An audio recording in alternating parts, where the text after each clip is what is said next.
Praise the Lord. It's another wonderful and a beautiful brand new Monday morning on Word Express. Hallelujah. This morning we're going to look at the last episode of Enforcing the Dominion Mandate, which is sub-captioned The Dominion Mandate Restored. Last week we looked at how man lost his dominion mandate, but this week we're going to look at how God restored the dominion mandate to man. In the previous edition we looked at Genesis chapter 3, where man willfully handed over his dominion mandate to the enemy by eating of the tree of knowledge of good and evil. This morning we're going to look at Luke chapter 4 from the verse number 5 and see how Jesus restored the dominion mandate to man. Luke chapter 4 from the verse number 5. And the devil, taking him up into an high mountain, showed unto him all the kingdoms of the world in a moment of time. And the devil said unto him, all this power will I give thee, and the glory of them, for that is delivered unto me, and unto whomsoever I will give it. 7. If thou wilt worship me, all shall be thine. 8. And Jesus answered and said unto him, get thee behind me, Satan, for it is written, thou shalt worship the Lord thy God, and only him shalt thou serve. Hallelujah. Beloved, you will notice that from Genesis chapter 1 verse 26 down, God created man in his image and his likeness and gave man dominion over everything that he had created. When you go to Psalms number 8 thereabout, it also talks about what is man that thou art so mindful, and the son of man that you visit, that you have put, even though you have made him a little lower than angels, you have put all things under his feet. So God has already given the dominion of this world to man, the kingdoms of this world for man to rule. But in Genesis chapter 3, when man sinned, man lost that dominion in the Garden of Eden. And Paul makes us understand in Romans chapter 3 verse 23 by saying that for all have sinned and have come short of the glory of God. The dominion mandate is embedded into the glory of God that God had crowned man with, and that glory has already been lost in the garden. That is why man tried to cover up his glory by sowing fig leaves in order to cover them. But God noticed that the fig leaf cannot contain man or cannot cover man forever. Therefore, he made a temporary solution by killing an animal and using the skin to cover up the nakedness of man. And that animal skin was a type or a shadow of Jesus Christ in the Old Testament or in the Garden of Eden. The book of Revelation talks about the Lamb of God that was slain at the foundation of the earth. That animal that was slain was a temporary measure that God gave man. But God had in mind that in the last days, in the New Testament, he was going to restore that glory back unto man. So when you look at Luke chapter 4 from the verse 5 as we read, you will notice that on that mountain, Satan appeared this time around again in order to make sure that Jesus would not be able to restore man back to his dominion mandate. So he brought a similar set of temptations unto him. You notice that he spoke about food from the beginning, but I just don't want us to go there. I want us to focus on the glory and the kingdoms that man had already handed it over to him. When you look at the verse 8, he said, and the devil said unto him, all this power will I give unto thee, and the glory of them, for that is delivered unto me, and unto whomsoever I will give it. It has been delivered unto me. Who gave that glory to him? Because we don't see the devil being handed glory by God. When God created the world, he handed the dominion of this world into the hands of man. But when man sinned, then Satan became the god of this world. As a matter of fact, man was supposed to be the god of this world and not the devil. But when man lost his dominion, the devil became the god of this world, having the dominion and the powers of the kingdoms of this world. But Jesus had come to restore it for us. Hallelujah. So he said, all this power I will give thee, and the glory of them, for that is delivered unto me, and whomsoever will I give it. If thou shalt therefore worship me, it shall be thine. Why worship? Worship is relationship. Worship is fellowship. Worship is to become one with your maker. Now, if Jesus bows down and worships the devil, which means Jesus has become a subject of the devil, and he will be under the control and influence of the devil. So Jesus said to him, "Get thee behind me, Satan, for it is written that thou shalt not worship any other God besides the Lord your God, and it is him alone that we should serve."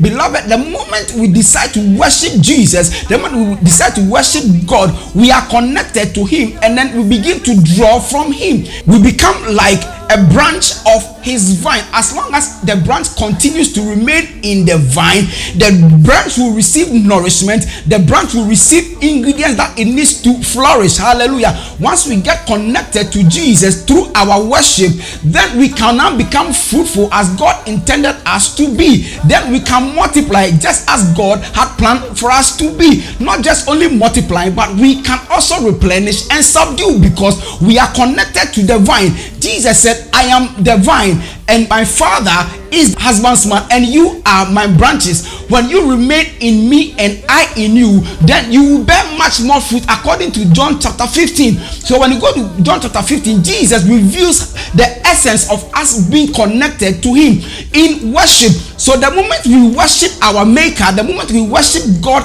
in spirit and in truth with all our hearts, then we will begin to take nutrients and nourishment from the main vine. Then it will enhance us to bear more fruit, become productive, to multiply, to replenish, and to subdue. Beloved, anytime we come to a crossroad that the enemy is leading us to take wrong decision, it is time to rebuke that devil and tell him to get thee behind us. Because once he gets thee behind us, then we'll be able to focus on that which God has assigned to us. The moment we begin to look at his suggestions, we are lured in accepting his offers. Beloved, irrespective of how tough or how difficult the situation becomes, it is not time to look at his offers, but let us look at what God has said in his word. The reason why Jesus was able to overcome the devil on this mountain was that he focused on God. He said, "It is written." How well do we focus on the scriptures? The moment the scriptures become part and parcel of us, we will be able to have that authority to rebuke the devil and tell him to get deep behind us, so that we can focus on that which God has intended for us. Hallelujah. So Jesus on this mountain took back that dominion that the devil took away from man right from the beginning. Romans 5:19. "For as by one man's disobedience many were made sinners, so by the obedience of one shall many be made righteous." Adam's disobedience plunged man or humanity into sin. Jesus' obedience on the mountain has also plunged man into righteousness. So the dominion that was lost in Genesis 3 was also restored. So the Apostle Paul tried to explain it and bring it to our level by saying, for one man's disobedience, that is for Adam's disobedience, sin came upon humanity, and also by one man's obedience, that is Jesus' obedience to God, man has also been restored into righteousness. Hallelujah. So what Adam lost to the devil, Jesus restored it back to man in Romans chapter 5 verse 19. Luke chapter 10, the verse number 19. "Behold, I give unto you power to tread on serpents and scorpions, and over all the powers of the enemy, and nothing shall by any means hurt you." Jesus said, "Behold, I give unto you power," that is dominion. This is not exousia, this is dominion. Said, I give you power to tread upon serpents and scorpions, and over all the powers of the enemy, and nothing shall by any means hurt you. So Jesus is saying that your dominion mandate has been restored. Therefore, it is time to enforce that dominion mandate. How can we enforce this dominion mandate?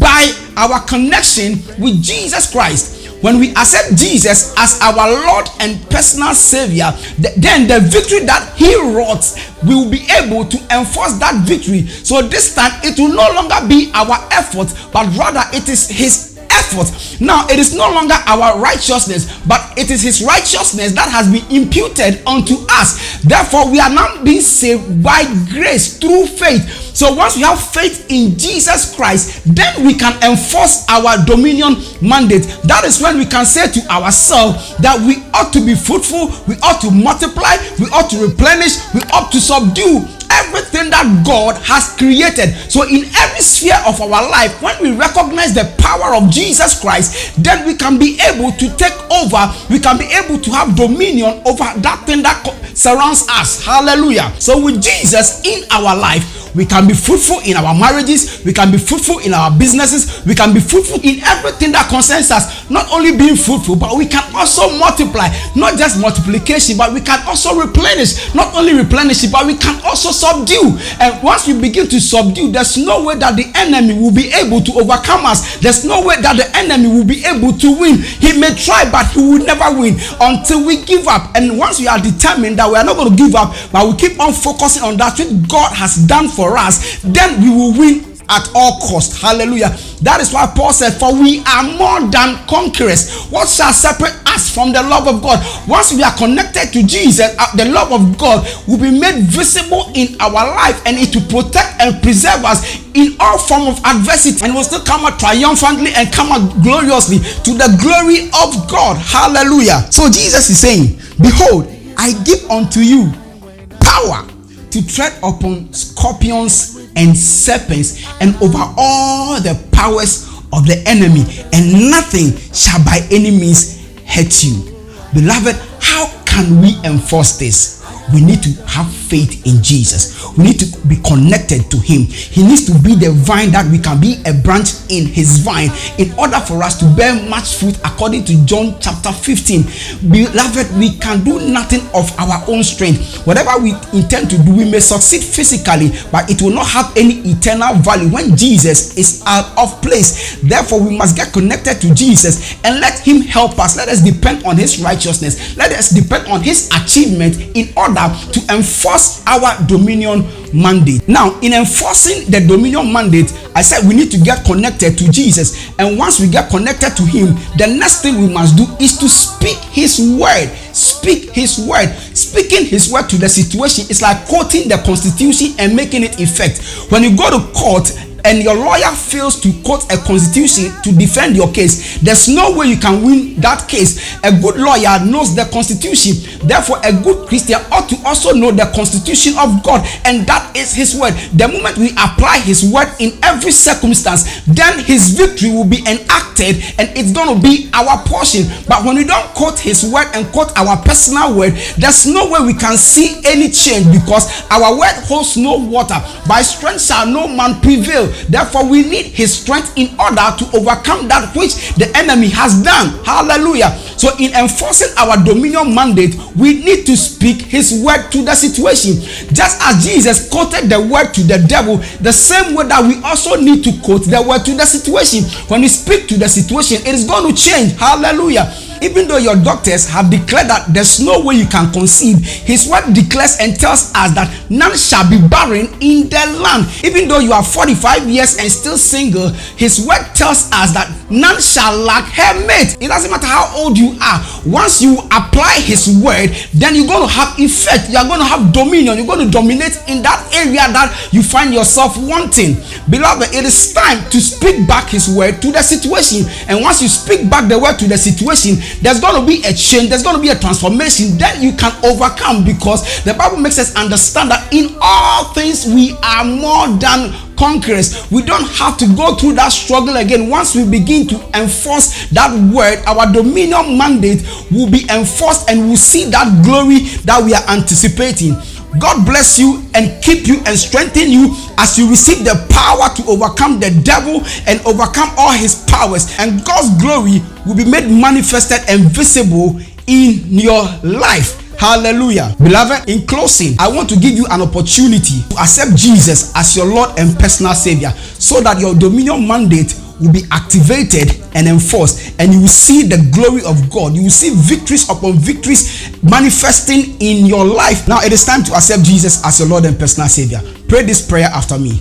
Say, Heavenly Father, I thank you that you have given your son Jesus Christ to die on the cross for me, to also exchange my dominion mandate, that in him I will put all my trust. In him I will learn to follow. In him I will learn to abide by. That as I do so, oh God, let the Holy Spirit lead and guide me in order to follow him and do the right thing. That at the end of the day, that dominion mandate will be made a reality in my life, and I will see your glory in my life in Jesus' name. Amen. Beloved, if you pray this prayer, the glory of God is about to be made manifested upon you, and you shall dominate that which has been dominating you all this while. Receive the power to overcome. Receive the power to conquer the enemy and all his powers, and nothing shall by any means hurt you. Fear not, for God is about to lift up your life and transform it to the next level in Jesus' name. See you next week. Bye. When my friends have failed, he's always there to cheer my way. I've been through many trials. When you're down, he lifts you up. When your road is rough, he walks you through. When your friends have failed, he's always there to cheer your way.